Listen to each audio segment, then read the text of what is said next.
Good evening, we are live on Facebook and welcome to our latest In Conversation. And this evening, I'm delighted that we're joined by author Kathryn Hughes. These events are free, but if you'd like to give a donation to Libraries Unlimited, which is the charity that runs the 54 libraries in Devon and Torbay, there is a link in the chat. We are also hosting to over 30 other libraries this evening, so hello to all the other libraries watching. And if you'd like to ask a question, if you pop in the chat and I will ask Kathryn. So Kathryn was born in Altrincham near Manchester, and after completing a secretarial course, Kathryn met her husband and they married in Canada. For 29 years, they ran a business together, raised 2 children and travelled where they could to places such as India, Singapore, South Africa and New Zealand. Kathryn and her family now make their home in a village near Manchester. Her debut novel, The Letter, is that correct? Yes, it is. Yeah. That was her debut. It was set in her hometown. Manchester, yeah. It's set in 2013. It was published in 2013 and has since then become an international bestseller, translated into 30 languages. Her other books include The Secret, The Key, The Last Promise, and her latest book is here, which I have a copy of, which has got a beautiful cover, and it's called The Memory Box. Good evening, Kathryn. Welcome. Thank you so much for joining us this evening. Oh, you're welcome. Thank you for having me. And would you like to tell us a bit about The Memory Box? The Memory Box, yes. So as you said, that is my 5th book, and it all began with an image, actually, of a lady, an old lady, celebrating her 100th birthday.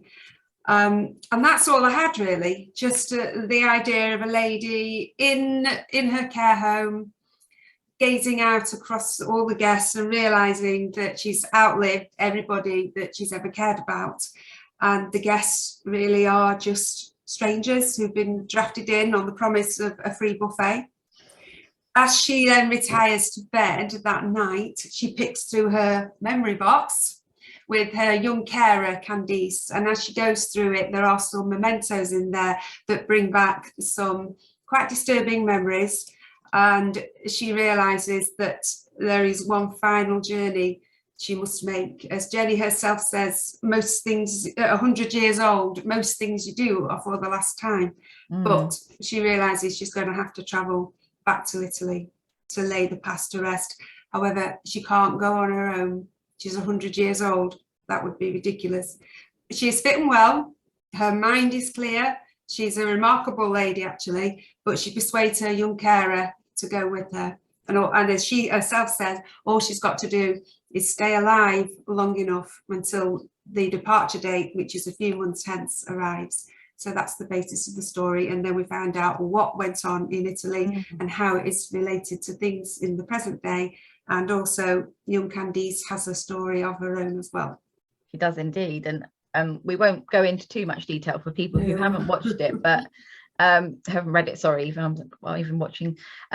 What inspired you to write the book, Kathryn? And do you have any connections with Italy and where it's partly set? I don't have any connections, no, but I had already been to Italy. Fortunately, when I had this vague idea, and I wanted to set it in Italy because my 4th book had done very well because I'd had a more glamorous setting. That was partly set in Spain. Yeah. So Headline my publishers thought it would be a nice idea if we could get another sort of foreign destination in.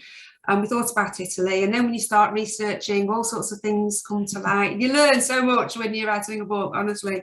So I visited Italy with a view to finding a lovely fishing village, which I did on the Ligurian coast called Camogli. So I visited there. This was way before anybody had heard of COVID. So that was excellent. Managed to get the research trip in.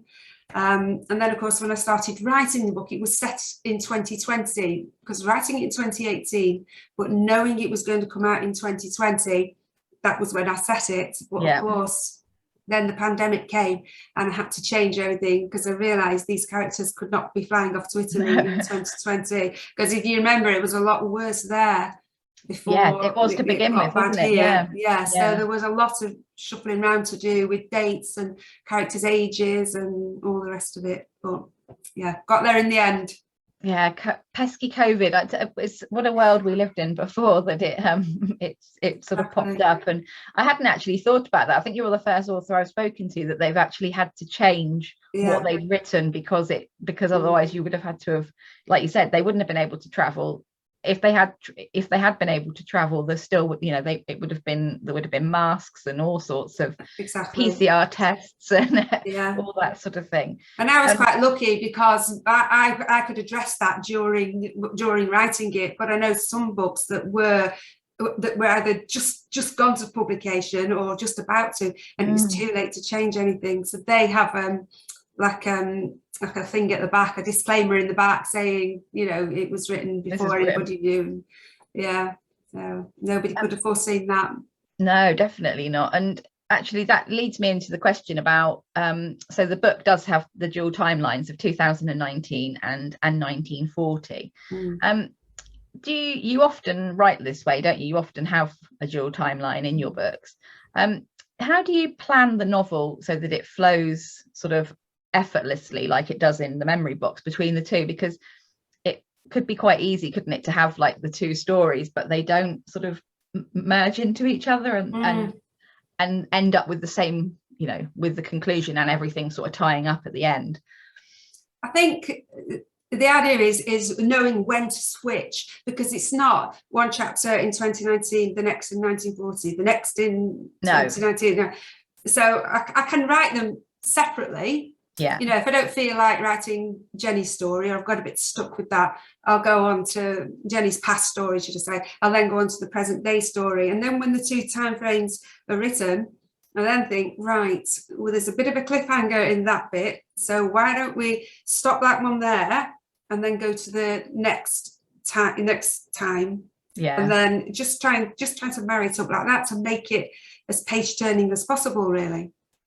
Do you have to sort of do you plan? Are you like a planner, or does it sort of flow as you go, or do you sort of have an idea when you start that that this is going to happen in this and this is going to happen in this, but does it sort of change? This is my fifth book, and this was the least planned book of all the books Really? that I've written, definitely, because I've written 5 books. The first 2 books were on a contract. The third book was a standalone contract, which is very, very rare to get a 1-book deal. And then a 2-book, and I'd written Her Last Promise out of contract. Then my publisher said, "Oh yes, we love this. We're going to take it. We're going to give you a 2-book deal." I hadn't written a 5th book, so I kind of started it without really knowing where it was going. But that turned out, I mean, it was such a it's a surprise for me as well where it all ended up. Yeah. So yeah, it's a bit of a scary way of doing it, to be honest. But I've never properly planned out. I mean, with the letter, I definitely knew how it was going to start and how it was going to end. I didn't quite know how I was going to get there. So with the letter, like you said, it was it did so well, but you didn't have a sort of your journey to being published was not you weren't sort of picked up. Would you like to tell us about how the letter was published? Yeah, sure. Well, I first had the idea for a book back in 2007, and it was a case of sort of what if somebody found an old letter in the pocket of a suit in a charity shop, and then you think about that for a bit. Oh, what if this letter had never been opened and it had never been posted? And then, right, well, who wrote it? Well, who should have received it but didn't? So in the end, you get this premise for a book, and a lot of unanswered questions, by the way, and then you just have to take it from there. Yeah. So all that took me from the first idea in 2007. I'd finished it by about 2012. And then, of course, you've got a fully completed manuscript that you're too scared to show anybody because you've worked on it all that time. So I've looked up the question, showed my mum, and she's not at all biased. And she said, "Oh, yes, Kathryn, it's really good. I think you should send it off." So that's what I did. Sent it off to about a dozen agents, because as you probably know, you can't send a manuscript off direct to a publisher. No. They'll just throw it in the bin. And then, yes, I got about 12, well, I did 12 rejection letters saying, no, thank you. So I just thought, well, I've taken 5-6 years over this. I might as well just self-publish it, but only on ebook. I didn't have a paperback. No. Because, well, I mean, it's different now. I'm going back to 2012 and it has changed a lot. So the print on demand. Yeah. But back then, if I'd have had a few hundred copies printed at great expense, where am I going to sell them then? God, yeah, take them into difficult, isn't Tesco. it? Come on, No. shove all those Jeffrey Archers off the shelf and put Mac on instead. I get thrown out. So I just chose to do an ebook, and so that worked. That's relatively cost effective, really. Yeah. And yeah, just word of mouth. It just took off. I say that it didn't actually take off. It was for sale for about 10 months and it sold 120 copies. So it's hardly an overnight success. Still 120 people. 120 people. It's 120 people. Yeah, but I probably knew about 100 of them. Anyway, so then I made it free for 5 days on a Kindle countdown deal. I don't even know if you can do that anymore, but this is how it was then. And in those 5 days, 9,000 people downloaded it.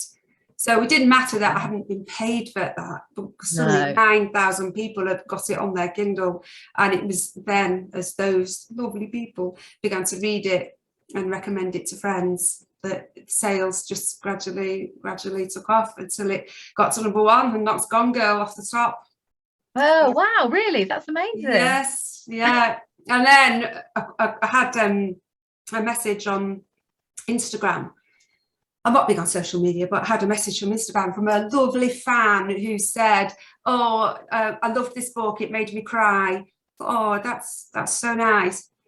Next day, another message. "Oh, no, I really love this book. Would love to meet you." I thought, uh-oh. So I asked my daughter what this could mean. "Oh, Mum, no, God, no, Mum, you've got to stalk her. You need to delete her straight away." Oh, anyway, it wasn't a stalker. It was the commissioning editor from Headline wanting to know if I would be interested in a traditional publishing contract. Oh, fantastic. So, yes. Good job you didn't take your daughter's note and say No, I don't know. So yeah, so I met her down in London and she offered me a 2-book deal, which would have been great news if I'd actually written 2 books, but anyway. The pressure really was on. Yes, a 2nd book within 12 months. So anyway, that was The Secret. And here it is. Yes, I've seen that one in the library. Yeah. So yeah. Amazing. I've got quite a lot of hellos coming in, so I'm going to say hello. So hello to Nikki, who's watching. She says she's just bought it and it sounds fantastic. Oh, thank you. And Ruthie is looking forward to reading it too. And Elaine said she has read it and it's a lovely read. And I'm just, I think that's all we've got at the moment. But yeah, so we've got thank you. Debbie said great to spend some time with us, so that's really nice as well. Thank you, Debbie. Your characters in the book are they're both really sort of, they're remarkable women. They've both had troubled pasts, haven't they? Yes. Did you get very attached to them when you're writing your characters and their backstories? Do they sort of become part of you?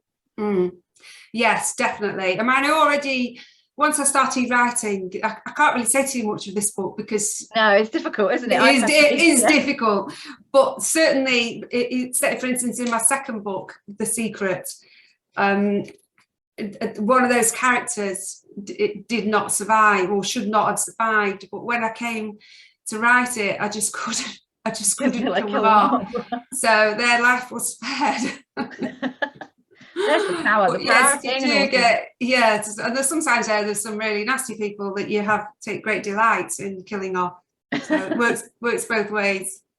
Yeah, I imagine the nasty people are quite nice to write as well, because I guess you get that sort of you can have that Machiavellian side of your character come out on paper, that you would never be able to have out in real life. It's finding the balance, really, because there's not everybody is, or very few people are pure evil. There is some good in everybody if you look hard enough. So you do have to find a balance, really. They've got to be believable. Yeah, exactly. You like you say, believable. I mean, and Jenny and Candice as well. Are they based on any, were they based on, you said you had that sort of picture of the old lady, sort of Jenny looking in the old people's home. Did they sort of come to mind because you recognize them from people in real life, or were they just, you know, purely fictional? No, they are purely fictional, but I think, especially with Jenny, some of the things that she says are very northern, shall we say. Yeah. So based on people that, you know, live around, and people in my family possibly, but only bits of them, not any one person in particular. No. Because so Candy's it's really difficult, like you said, it's difficult in this story to I don't want to give too much away about the book, but there are many secrets, aren't there, within the book? Mm-hmm. I think that's a way of putting it without spoiling it. Is it difficult when you're writing a book, particularly like this one with the two timelines, the secrets, you know, and paths within them both? Is it difficult to sort of lead the readers along without giving too much away about the story? It is, but it also, you need to put some clues in there, because you know, there's one very big twist. You probably know what I mean. There's a few, Yeah. but it's got to be a believable twist. Yeah. So it's only when that is revealed that you want the reader to then think, oh God, of course, because that, do you know what I mean? You don't want it to come as a complete shock. Like, well, how could that be? That couldn't have happened, because, do you know what I mean? You've got to stop, like, plant the seeds and hope nobody spots them until afterwards. It's got to be plausible, hasn't it? People have got to, because I mean, I've read some books with some really cracking twists, and you sort of think, well, could that really happen? Yes. But somebody said I can't remember who it was, but somebody said that sometimes as an author it's good to be surprised, because then you can surprise the reader. Do you find that with do your characters surprise you at times? Yes, definitely, especially in this last book. There are some things that only when I'm halfway through, I just thought, oh, I know I can do this, and I can get a surprise as well. Did you is it difficult, because there's quite a few characters, isn't it, in the book? I mean, you've got your two main ones, but there's obviously, you know, is it difficult when you're writing? Do they sort of come along as you're writing the sort of the supporting characters? Do they sort of come along as you're writing, or do you sort of have them in your head, like, right from the beginning? I think the main characters, so obviously Jenny and Candice are main characters, but then you've got important secondary characters that I will have already thought about as well, and then you get minor characters and incidental characters. So those last two kind of, that come, there's no real depth to them, they're just there to move the story forward or whatever. But certainly the main and the secondary characters, I write a little biography of them before I start. And so then you know them. So I know them. It's very hard to write about someone you don't know about, but having said that, they do grow then, and sometimes, not particularly with this book, with other books, halfway through a character will do something that I had planned for them from the beginning, and then it's not felt right because the character was grown in a different way, and I've got them acting in a way that they wouldn't actually act like, so I have to change that a bit, you know, once they become real people to me. It's just an ongoing organic process, to be honest. I think it's difficult, isn't it, when you sort of, I guess, if you have like if you start off with a very fixed view of what they're going to be like, then that doesn't really give you the sort of the move, the way to move, like you said, organically to where they want to go. And I always find it fascinating, because I'm not a writer, how people say that the characters talk to you and they lead you in the direction that they want to go, and I always find that really fascinating. So, like, almost like having like voices in your head sort of saying, I don't want to go that way, I want to go that way. Have you ever like been like, no, I don't want to do it that way, and sort of? Yes, you do have to bend the plot a bit. Not too much, otherwise you'd be going off on a tangent, and it'll take me 3 years to write a book instead of the one that it's supposed to take. But you've got to maintain some control. Your books, and I know from the reviews I've read and from the comments we're getting this evening, is your books are described as powerful and heartbreaking, and definitely this one is both of those things, isn't it? There's real elements of the story that are, you know, are really sad and you know, difficult. How do you sort of, does that sort of come naturally when you're writing it? I don't guess you sort of purposely set out to like make people cry in a good way, but how, yeah, does the emotion sort of come out as you're writing? Does that sort of just come naturally? Not at the time, to be honest, and it was only with this book, once it was finished and I gave it to my publisher, and I just said, it's no good, it's not emotional enough, and no one's gonna, you know, buy into this. And then she read it, this is the headline, and she was in tears about 3 times. She goes, no, it's fine, apparently it's a good thing to make people cry. But it is, I mean, definitely, yeah, I mean, it is. Well, yeah, as a blogger, like that's literally, if people want to be moved by reading, whether it's either to be scared or to be, you know, they want that feeling, so they want to be like made to be cry, they want to be made to be laugh, they want to be scared or surprised. So I think all those feelings are like really powerful, aren't they? So yeah, and it's not a misery book. No, when I say, I don't want people thinking they're going to be sobbing through it. It's sort of happy-ish tears. It's kind of, yeah, sort of emotional, isn't it? I think it's not, like you said, it's not sad. It's, you know, I think the thing is with sort of stories that are based on real life is real life can be sad, and it's how people sort of work through that. And you know, the Jenny story is set in the Second World War, so you know, that's a difficult time, and you know, it's an interest, I think it's an interesting time, isn't it, to go back and before. So yeah, this is your 5th book. I got it wrong before, so I won't get it wrong this time. And you've sold a fantastic nearly 2 million copies across all the formats. So is it, do you feel a lot more pressure now to deliver than you did when you first started writing, and when you sort of had the letter at home, you know, ready to go? Is it a lot more pressurized now? Yes, definitely, because the first book, the letter, obviously I didn't have a contract, and you know, just wrote it in my own time. But as we've seen, it took 5 or 6 years. No publisher's going to wait that long. So with the contract, okay, there comes an advance, but then with that comes the deadline, and it is pressure, but it's a nice pressure. You know, you're doing something that you enjoy. Yeah. But without that deadline, it definitely would not get finished. It's I get my calendar out, and then I work out, I divide, because my books are 90,000 words long, 90 to 100,000. I think the memory box is 120, but that kind of ballpark figure anyway. That's in my contract. Can't deliver less than fewer than 90,000 words. Yeah. So I get my book out and I write how many words I need to have done each month. And sometimes I overachieve and sometimes I underachieve. But by the end of the given time, I need to submit my first draft in to my editor. So it is just focusing. The hardest thing at the beginning was trying to get friends to understand that I was working. And if they'd ring up and say, oh, should we go out for coffee, or should we go out for lunch, I'd be saying, no, I can't, sorry, I'm working. Oh, you've got a job? Yes, I've got a job. These books don't write themselves. No. Fairies don't come in the night and write them for me. People don't think of it as a job, but it definitely is a job. Yeah, I mean that's a nice one, but.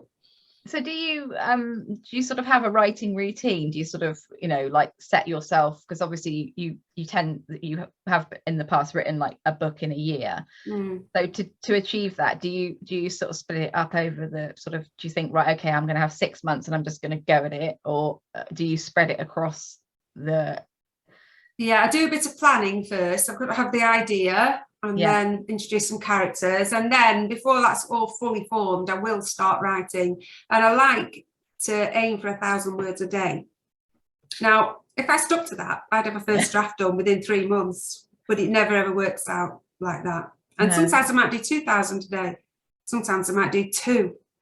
So we have good days and bad days, but hopefully over the course of the year, if I keep track of it, then I have something to show her at the end of the year.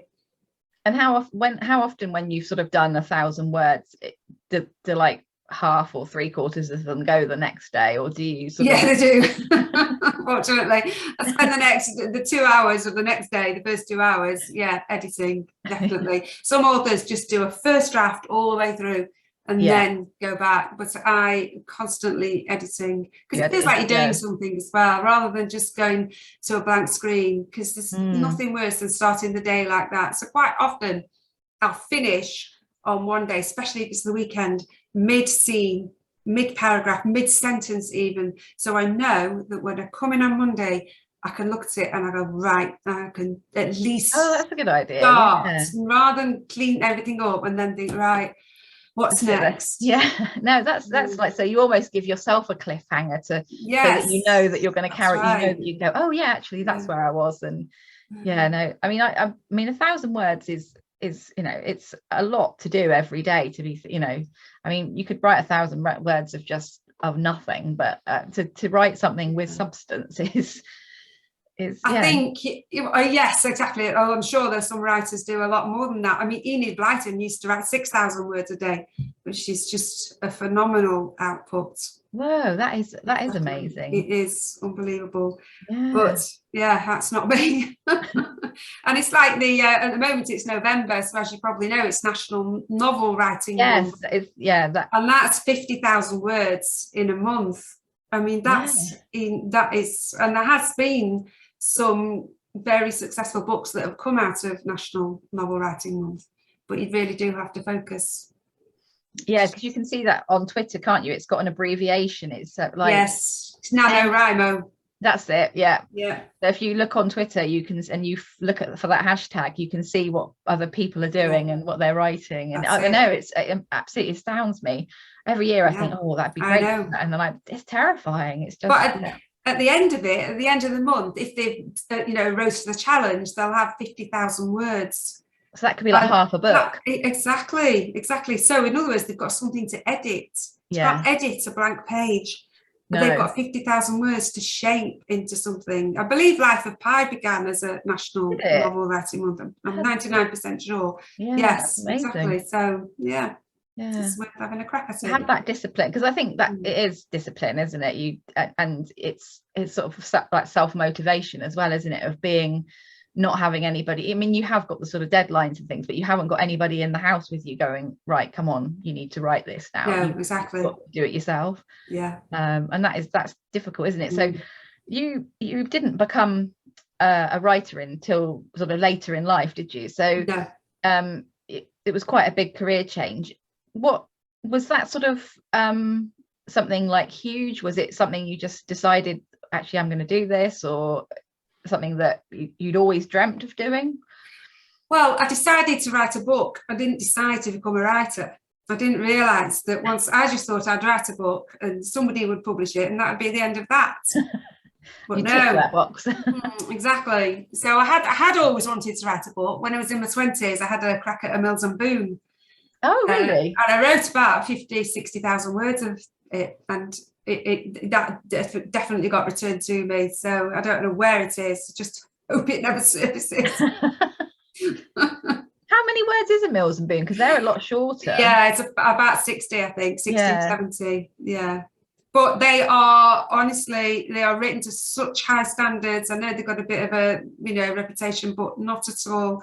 And they are very particular about who they take on, Mills and Boon. Yeah, and I know from a library point of view, they're they get taken out so much, and they're so popular. They are. So I mean, and I think, and we've had lots of like nice stories about how people have used them. I'm not snobby about any sort of books that people read. Like, reading is reading in my mind, and people have read them when they've been in really difficult times in their lives, because they want something quick and easy and they don't have to think about it, and all those sorts of things. So it's like Barbara Cartland. I mean, she has the longest entry in Who's Who. because it lists all her books. And she wrote a staggering, you probably know this as a librarian, she wrote a staggering 780 books or something. Yeah, I know. Unbelievable. I mean, Yeah. some people will say she wrote the same book 780 times, which I think is a bit mean. But everybody knows Barbara Cartland. If you say the name Barbara Cartland, everybody knows who she is, don't they? So exactly, but very successful and so prolific, unbelievable. So I take my hat off to her. She was, I do remember seeing her. She always wore like lots of pink, didn't she? Yes, feather boas. Yeah, lots of fluff. Yeah.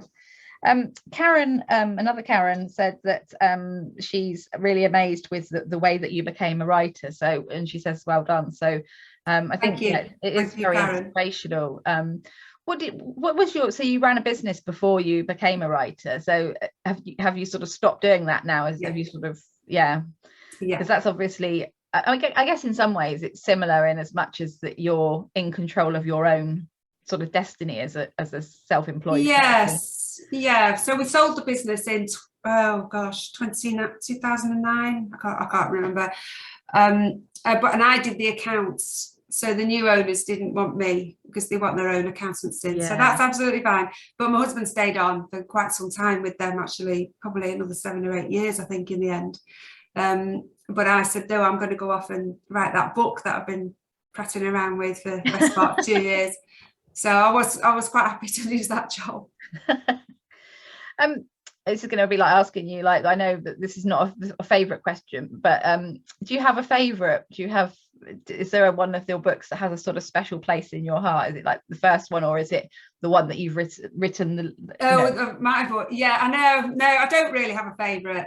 I mean, The Letter obviously was the first book, and it was a massive success, and it got picked up. But I do like the second book, because I can remember sitting at what's that station, King's Cross in London, where I got an agent by this time, and I met my publisher, and I was signing the contract. So the letter's already written, I'm signing the contract for book 2, as it was called then, and I could see the deadlines written there, 12 months, and I'm thinking, what am I going to do? And yet somehow only 10 months later I produced Secret. So I do, and there are some lovely characters. In fact, it's one of them there that I didn't, was going to be killed off, and then finished off. So I do like that, because I just never thought that book would ever happen.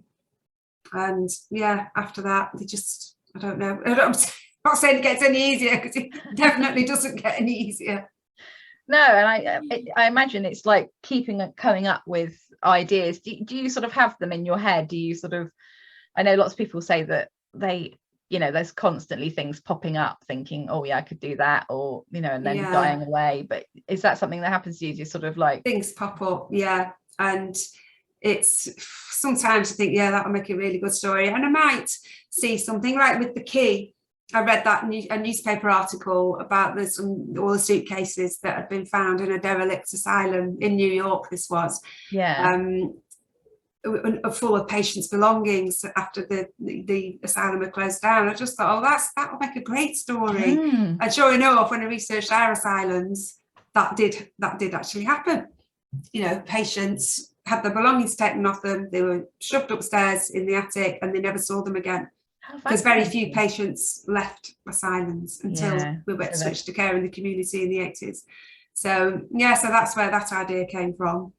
That sounds really interesting. So, and her last promise was as the result of a family cycling holiday in Spain, where we came across this deserted monastery on a peninsula on the Juratan River. And I just thought, gosh, what makes somebody give up their life, dedicate it to God, and come and live in this, and never have any contact with the outside world ever again? And that's how her last promise came about. That's how that story came about. Yeah, exactly. There's a lot of what ifs, isn't there? So that's a lot of what ifs. So there isn't one particular place, because people often say to me, where'd you get your ideas from? which always makes me laugh, as though there's some secret shop or website that only authors know about. Google.com, yeah. Yeah, exactly. But as Leonard Cohen once said, if I knew where the good ideas came from, I'd go there more often. Yeah. Yeah, it's funny, isn't it? Because some of my ideas, you just get them when you're not even thinking, don't you? They just sort of like pop up, and sometimes they can be some of your best ones, or you're just thinking about something completely different. Well, in the middle of the night, all the best ideas come in the middle of the night. So I always keep a notepad, because in the morning you've forgotten. So in the night, I have been known to jot it down in the night. And then in the morning, I'll be like, what was I thinking? As if it doesn't always work out. That's the dream. Yeah, there's that sort of dream thing, isn't it? When you're in that sort of dream state and you're thinking, what did I mean? Seems like a good idea. We're coming up to the end now, which is, I mean, it's gone really quickly. Gosh, it has gone quickly. Yes, it does normally fly by. Oh, actually, I've got a question from, well, it's not a question, it's from Debbie, who says her mum is 94 and is in a nursing home, and grew up in England in World War II. So Jenny was very dear to her heart. So thank you. Oh, that's lovely. Oh. And Kirsten said, so nice to hear you live. What a treat. Thank you. So lots of lovely comments from your watchers this evening. So excuse me, just choking. What do you like to read for pleasure, Kathryn? Well, I read a variety of books, to be honest. I don't really have an actual favourite author. I like to read debuts, because I know how hard that author must have worked to get a debut published. I'm not a prolific reader, to be honest. I know it's ridiculous, because as an author you are supposed to read, but if you're too busy writing, there's not much time for reading. So I only ever read in bed at night. And I realised then, 10 minutes I'm falling asleep. I feel sorry for the author, because I love it when people say to me they are saving my book to take on holiday, because I just think, yes, because you're just going to invest in it. Because you wouldn't watch a film in 10-minute segments, would you? No, exactly. I don't do justice to a lot of the books, but if it's a really gripping book, then I do find myself reading it during the day. Then that's a really good sign. Do you like are you a sort of crime, or do you like No, you're not, you sort of romance, or there's only two genres that I don't read. One's crime and one's fantasy, and that's not because I have anything against those two. No, I don't know, never really got into it. So I love my crime, do you? But I don't get on with I struggle sort of sci-fi, fantasy, sort of with sci-fi as well. Yeah, sci-fi I just really don't really gel with. But yeah, I think you generally have your sort of what you like, don't you? You know what you like. Yeah, exactly. So have you read anything lately that you'd recommend to our watchers this evening? What have I just read? I have read a good one. The Family Upstairs, Lisa Jewell. Oh yeah, I like Lisa Jewell. They're really great books. Yes, so that's the last book, and I'm reading one at the moment, and I hate myself for saying it, because I can't remember what it's called or who it's by, and every time when someone says that, I just think, oh my God, the poor author. But anyway, it's in. I've only just started it, to be fair, and it's in the house. I'm in the garage at the moment. Converted garage, converted into an office. Oh well, if you remember it, let us know, and we'll something about something a bit under the water or something. I don't know. Anyway, it's good. Anyway, it's good. I'm enjoying the 2 chapters I've read of this book. I can't remember.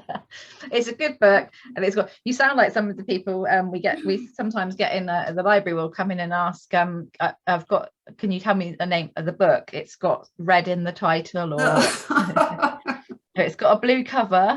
Yeah.